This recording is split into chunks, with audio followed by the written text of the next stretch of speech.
அனைத்து ஆன்ம உள்ளங்களுக்கும் அன்பார்ந்த வணக்கங்கள். நமது அருட்பொருள் நடம் சேனல்ல நீண்ட நாட்களா காணொளிகள் பதிவிட முடியல. அதற்கு காரணம் எல்லாமல்ல இறைவன் இந்த குருவருளாலும் திருவருளாலும் இறைவன் நமக்கு ஒரு இறை குழந்தை கொடுத்தாரு. ஸோ குழந்தை பிறந்ததுனால அந்த குழந்தையை கொஞ்ச நாளாக நம்ம பார்த்துக்கிட்டு இருந்ததுனால சில கால சூழ்நிலையாலும் நிறைய வேலைகள்னாலும் நம்ம சரியாக இந்த காணொளியை பதிவிட முடியல. அதுக்கான நேரமும் காலமும் சூழ்நிலையும் அதுக்கு ஒத்துழைக்கல அப்படின்னு சொல்லலாம். ஸோ இன்றைக்கி இறைவன் எல்லாம் இல்லை இயற்கை இந்த இயற்கை நமக்கு அனுமதி கொடுத்துருக்கு. ஸோ உங்களை நீண்ட நாட்களுக்கு பிறகு எல்லா அன்பு உள்ளங்களையும் சந்திக்கிறதுல நான் மிகவும் பேரானந்தத்தோட உங்களிடம் பகிர்ந்துக்கிறேன். ஸோ ஒரு மிகவும் ஒரு சிறப்பான ஒரு சிறந்த நாள் நன்னாள் வருது. என்னான்னு சொல்லுங்கள். எல்லோரும் சொல்லுவாங்க தை பிறந்தால் வழி பிறக்கும். தை மாதத்தில் தைப்பொங்கல் சிறப்பாக நம்ம கொண்டாடிட்டோம். ஸோ வள்ளலார் அவர்கள் எல்லாரும் வள்ளலார் தெரியும்னு நினைக்கிறேன். தெரியாதவங்க எல்லாம் தெரிஞ்சுக்கோங்க. ஸோ வள்ளலார் வடலூர் அப்படின்னு சொல்லுவாங்க. வள்ளலாருக்கு உண்மையான பேர் சிதம்பரம் ராமலிங்கம். ஸோ மக்கள் எல்லோரும் அழைக்கிறது வள்ளலார் அப்படின்னு அழைப்பாங்க. அவர் வடலூரில் அவர் சத்திய ஞான சபை அவரே கட்டி சிறப்பாக ஜோதி தரிசனத்தை அவர் கைப்பட தொடங்கி வச்ச ஒரு இடம் தான் வடலூர் அப்படின்னு சொல்லுவாங்க. தை பிறந்தால் வழி பிறக்கும் அப்படின்னு சொல்லிட்டு நம்ம தமிழ் முன்னோர்கள் எல்லாமே கூறியிருப்பாங்க. ஸோ மிகவும் நம்ம சிறப்பாக தைப்பொங்கல் எல்லாம் கொண்டாடிட்டோம். ஸோ எந்த ஒரு தொழிலாக இருந்தாலும் திருமணமாக இருந்தாலும் சரி, ஒரு நிலம் வாங்குதல் அல்லது வீடு கட்டுதல், இந்த சுப விஷயங்கள் எது செய்கிறதா இருந்தாலும் பார்த்திங்கன்னா தை மாதம் வரட்டும்பா, கொஞ்சம் பொறு, இன்னும் ஒரு 2 மாதம் தான், தை பிறந்தால் வழி பிறக்கும் அப்படின்னு சொல்லுவாங்க. ஸோ தொழிலையாக இருக்கட்டும், நம்மளுடைய வாழ்க்கையில் முன்னேற்றம் எது சார்ந்தும் எது நம்ம ஒரு விஷயம் நல்லது தொடங்கும்னு நினைக்கிறோமோ அதை தை மாதம் பிறந்ததுக்கப்புறம் நீங்கள் தொடங்குங்க அப்படின்னு சொல்லுவாங்க. ஸோ சித்தர்களும் எல்லா சித்தர்களும் பார்த்திங்கன்னா தைப்பூசத்தில் அந்த தைப்பூச நாளில் ஞான நிலை அடைஞ்சிருக்காங்க. ஸோ நம்ம எல்லாருக்கும் தமிழர்களுக்கு தை மாதம் தைப்பூசம் அப்படின்னா எல்லாருக்கும் நினைவு வர்றது முருகன் தான். அதாவது ஞான சுப்பிரமணியன். குன்று இருக்கும் இடமெல்லாம் குமரன் இருப்பான். அப்படி 6 படை வீடு முருகனுக்கு இருந்திருக்கு. ஸோ அதில் நம்ம தமிழர்கள் எல்லாமே காவடி எடுப்பாங்க, தீர்த்த குடம் எடுப்பாங்க. அதாவது பாத யாத்திரை நடைபயணம் செய்து பழனிக்கு போயிட்டு வழிபாடு தரிசனம் பண்ணிட்டு வருவாங்க. சாப்பாடு எல்லாம் செஞ்சு காவடி எல்லாம் எடுத்து அங்கேயே 2 நாள் 3 நாள் தங்கிட்டு எல்லாரும் ஒரு பேரானந்தத்தோட இறைவனுடைய முருகனுடைய அருள் பெற்று எல்லாரும் வீடு திரும்புவார்கள். ஸோ அதனால் வள்ளலார் அவர்களும் பார்த்திங்கன்னா இந்த தைப்பூச நாளுக்கு வள்ளலார் அவர்கள் எல்லாரும் வடலூர் வாங்க, வருவார் அழைத்து வாடி, வடலூர் வடதிசைக்கே வந்தால் பெறலாம் நல்ல வரமே அப்படின்னு சொல்கிறாரு. அதாவது இந்த தைப்பூசம்ங்கிறது இந்த உலகத்திலே மிகவும் ஒரு ஞானபூரண நாள். தைப்பூசம் என்பது ஒரு பெரு விழா. இந்த உலகத்தில் இருக்கக்கூடிய எல்லா அன்பு உள்ளங்களுக்கும் எல்லா உயிர்களுக்குமான ஒரு பெரு விழா இந்த தைப்பூசமானது. அதில் வள்ளலார் அவர்கள் சத்திய ஞான சபை, தர்மசாலை, மேட்டுக்குப்பம் சித்தி வளாகம் இந்த 3 இடங்கள்லையும் வள்ளலார் அவர்கள் சிறந்த ஒரு ஞான பூரணத்தை நம்ம எல்லாருக்கும் கொடுத்துருக்காரு. அதில் 3 நாள் திருவிழா. அந்த திருவிழா நமக்கு என்னன்னு கேட்டிங்கன்னா 10ஆம் தேதியிலேருந்து தொடங்குது. 10ஆம் தேதி பார்த்திங்கன்னா கொடி கட்டுவாங்க. தர்மசாலையிலையும் சத்தியஞான சபையிலையும் 10ஆம் தேதி காலையில் ஒரு நல்ல நேரத்தில் கொடியேற்றுவாங்க. 11ஆம் தேதி 5 கால ஜோதி தரிசனம் நடைபெறும். 12ஆம் தேதி 6வது கால ஜோதி தரிசனம் விடியற்காலை நடைபெறும். இதுவரைக்கும் அதாவது வடலூர் வள்ளலாருடைய ஜோதி தரிசனம் காணணும், அவருடைய சத்தியஞான சபைக்கு செல்லணும் அப்படின்னு சொல்லிட்டு நீண்ட நாளாக பல வருடங்களாக நினச்சிருப்பாங்க.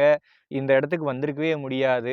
ஸோ இந்த தைப்பூசத்தை மிஸ் பண்ணிட்டேன், அடுத்த தைப்பூசத்தை கண்டிப்பாக நான் வடலூர் போயிட்டு அந்த ஜோதி தரிசனத்தை பெற்று குருவர்களும் திருவர்களும் பெற்று இன்புற்று வாழலான்னு நினச்சிட்டு இருக்கவங்க எல்லாரும் தயவு செஞ்சு உடனடியாக இந்த 2025 தைப்பூசத்துக்கு கண்டிப்பாக எல்லாரும் குருவர்களும் திருவர்களும் பெற்று நீங்கள் 16 செல்வங்களும் பெற்று நீள் ஆயுள் நிறை செல்வம் எல்லா வளமும் நலம் பெற்று இன்புற்று வாழணும் அப்படின்னு சொல்லி தான் வள்ளலார் அவர்கள் நம்மளை எல்லாரையும் அன்போடு அழைக்கிறாரு, பேரானந்தத்தோடு அழைக்கிறாரு. கண்டிப்பாக எல்லாரும் வரணும்னு சொல்லி உங்கள் திருவடிகளை நான் வணங்குகிறேன். இந்த தைப்பூசத்தில் பார்த்திங்கன்னா 11ஆம் தேதி, இந்த 11ஆம் தேதி பார்த்திங்கன்னா 5 கால ஜோதி தரிசனம் நடைபெறும். அதில் முதல் ஜோதி தரிசனம். அதுக்கு முன்னாடி ஒரு விஷயம் சொல்கிறேன். இந்த தைப்பூசம் என்ன அவ்வளோ சிறப்பு அப்படின்னு கேட்டிங்கன்னா 3 சுடன் சொல்லுவாங்க. சூரியன், சந்திரன், அக்னின்னு சொல்லுவாங்க. நெற்றிக்கண், அதாவது வடகலை, இடகலை, அக்னி. இது என்னது சிதம்பரம்னு சொல்லுவாங்க. இதுதான் சிவனுடைய நெற்றிக்கண் சொல்லுவாங்க. இதுதான் எல்லாம் வல்ல அருள்நிலை.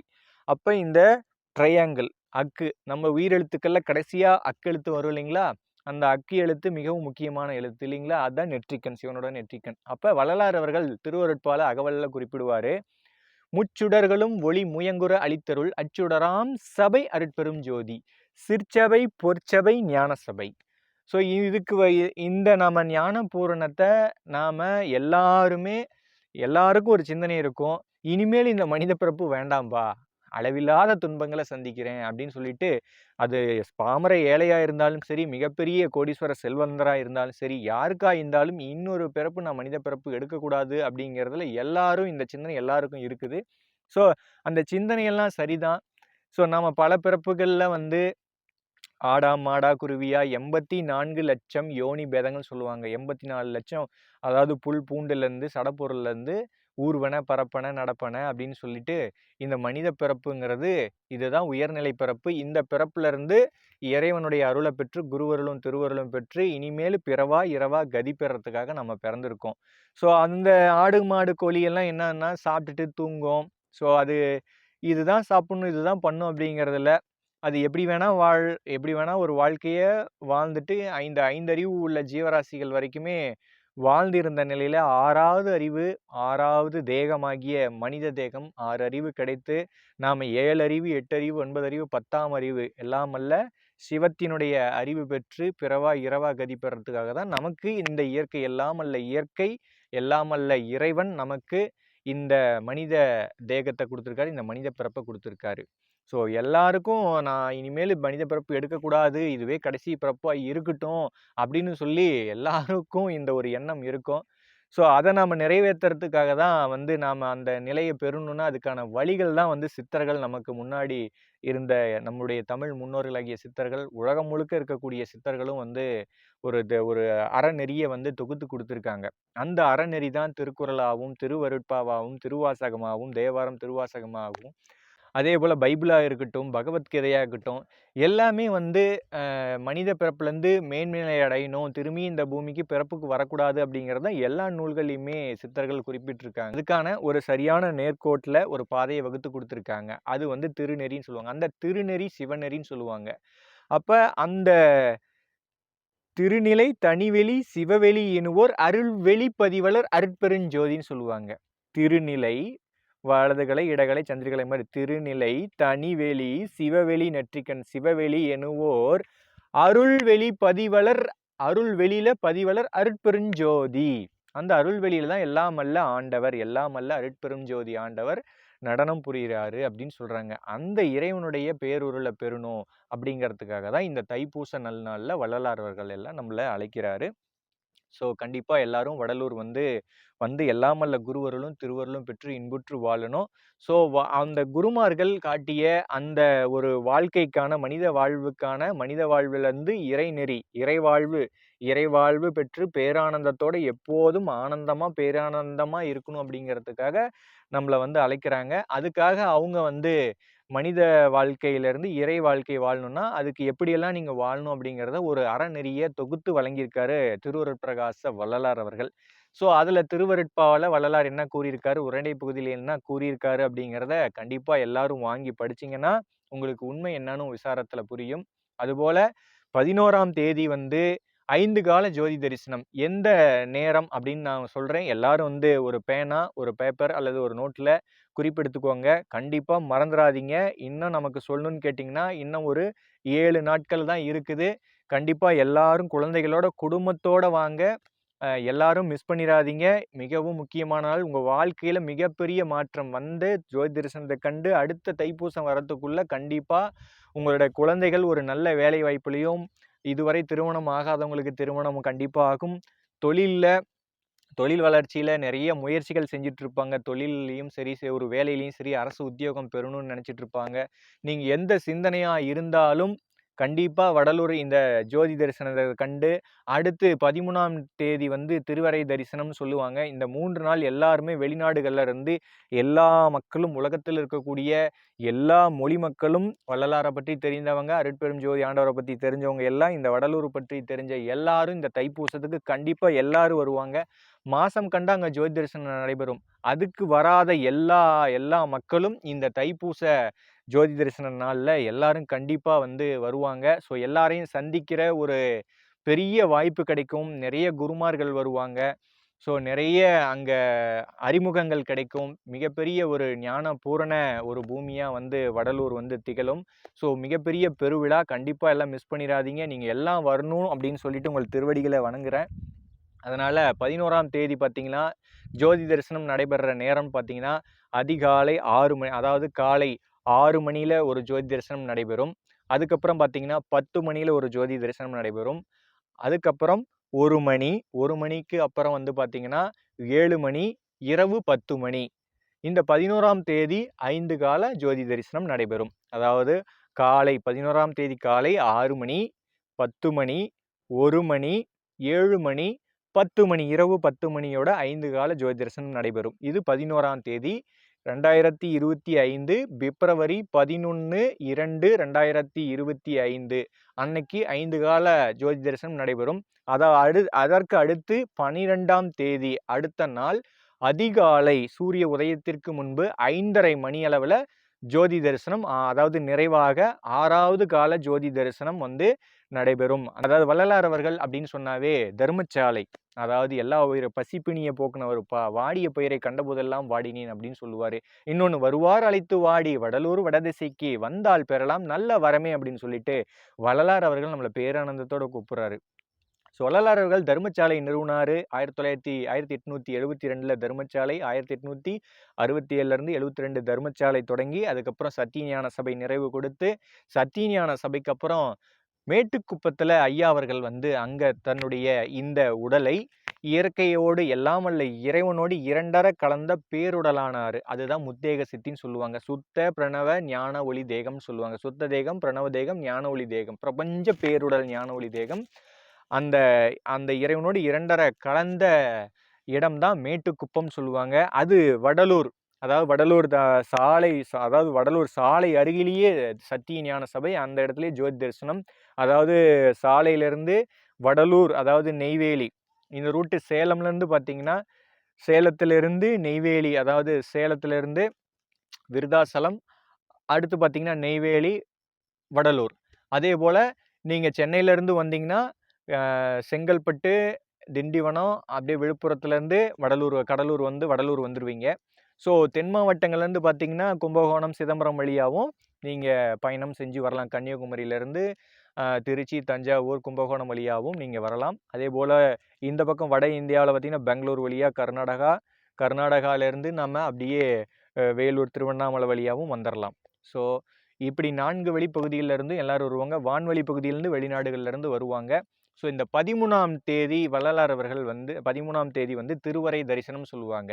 வள்ளலார் அவர்கள் மேட்டுக்குப்பம் சித்தி வளாக மாளிகை, திருமாளிகை அப்படிலார் வந்து தன்னுடைய தேகத்தை இந்த பிரபஞ்ச பேரூரோட கடந்த ஒரு இடம்னா எவ்வளவு பெரிய முக்கியமான இடமா இருக்கும். அது வடலூர் சத்தியஞான சபையிலிருந்து ஒரு 6 கிலோமீட்டர் இருக்கும் மேட்டுக்குப்பம். அந்த மேட்டுக்குப்பத்தில் தான் வள்ளலார் அவர்கள் இந்த உடலை பிரபஞ்ச பேருடலா இறைவனோட இரண்டர கலந்த இடம். அது 13ஆம் தேதி, அதாவது 13ஆம் தேதி மதியம் 12 மணி அளவில், 11 to 12 மணி அளவில் திருவரை வந்து திறந்து அங்கே ஜோதி வழிபாடு வச்சு அங்கே நம்மளுக்கு அந்த அறையை காட்டுவாங்க.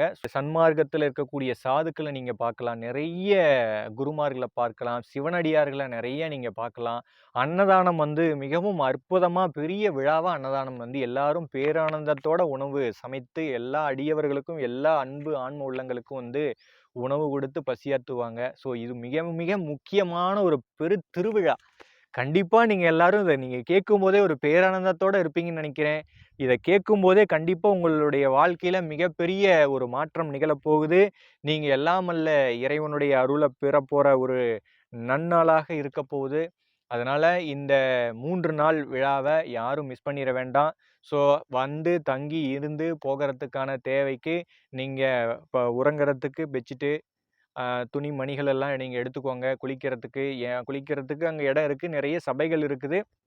அதனால் உங்களுடைய நீங்கள் வந்தால் படுக்கிறதுக்கு பெட்ஷீட்டு, தண்ணி குடிக்கிறதுக்கு குடிநீர், ஸோ இதெல்லாம் கொஞ்சம் மெடிசன்ஸ் ஏதாவது உங்களுக்கு தேவைன்னா அதெல்லாம் ஒரு அத்தியாவசிய தேவை. ஒரு தலைவலி தைலம், மருந்து, ஸோ அதே போல் கை கால் வலி, மூட்டு வலி, இந்த மாதிரி தைலம் இந்த மாதிரிலாம் எடுத்துகிட்டு வந்துக்கோங்க. குழந்தையெல்லாம் நீங்கள் கூட்டிகிட்டு வரீங்கன்னா கொஞ்சம் ஒரு வருடம் கடந்த குழந்தை அல்லது ஒரு 8 மாதத்திலிருந்து 10 மாத குழந்தை இந்த மாதிரி இருந்தால் நீங்கள் கூட்டிகிட்டு வாங்க.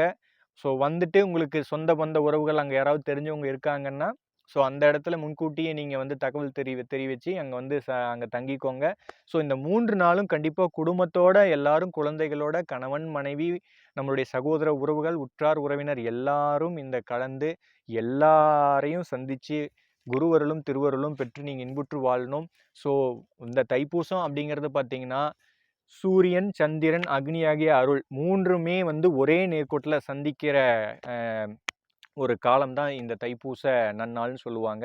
அது இந்த தை மாதத்தில் வர தைப்பூசம் அன்னைக்கு, பௌர்ணமி அன்னைக்கு, அதாவது பார்த்தீங்கன்னா சூரியன் கிழக்கில் உதிக்கும், சந்திரன் மேற்கில் மறையும், இடையில நடுவில் என்னது காரண அக்னி அருள், அதான் திருநிலை தனிவெளி சிவவெளி எனுவோர் அருள்வெளி பதிவலர் அருட்பெரும் ஜோதி அப்படின்னு வள்ளலார் அவர்கள் குறிப்பிடுவார். ஸோ வள்ளலார் அவர்கள் வந்து சுத்த பிரணவ ஞான ஒளி தேகம் பெறுவதற்கு மரணமில்லா பெருவாழ்வு அப்படின்னு சொல்றாரு. இன்னொன்று சொல்லுவாரு, திரைந்து உளுத்தவரும், அதாவது ஓடி ஓடி உழைச்சி ஓடா தேஞ்சி போனவங்களும், அதாவது கட்டட வேலையிலையோ இல்லை மூட்டை தூக்குற வேலையிலையோ கடுமையாக உழைத்து அதாவது திரைந்து உளுத்தவரும் நரை திரை பிணி மூப்புன்னு சொல்லுவார். அதாவது முடி நரைச்சிருச்சு, தோல் சுருங்கிருச்சு, கூணு விழுந்துருச்சு அப்படின்னு நினைக்கிறவங்களுக்கும் வள்ளலார் கூப்பிடுறாரு வடலூருக்கு. திரைந்து உளுத்தவரும் இளமை அடைந்திடலாம் அப்படின்னு சொல்றாரு. எல்லாரும் பார்த்தீங்கன்னா மரணமில்லா பெருவாழ்வு பெற முடியும்னு சத்தியமிட்டு கூப்பிடுறாரு. எல்லாருக்கும் இனிமேல் நான் இந்த பூமியில பிறப்பு எடுக்கக்கூடாது அப்படின்னு நினைக்கிற எல்லாரும் வடலூர் வாங்க.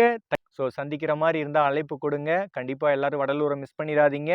11, 12, 13 வரக்கூடிய பிப்ரவரி இன்னும் ஒரு 8 நாட்கள் தான் இருக்குது. ஸோ நீங்கள் அதுக்கு தயாராகிடுங்க. வருவார் அழைத்து வாடி வடலூர் வடதிசைக்கு வந்தால் பெறலாம் நல்ல வரமி. குருவே சரணம், குருவே துணை, அருளே சரணம், அருளே துணை. திருச்சிற்றம்பலம்.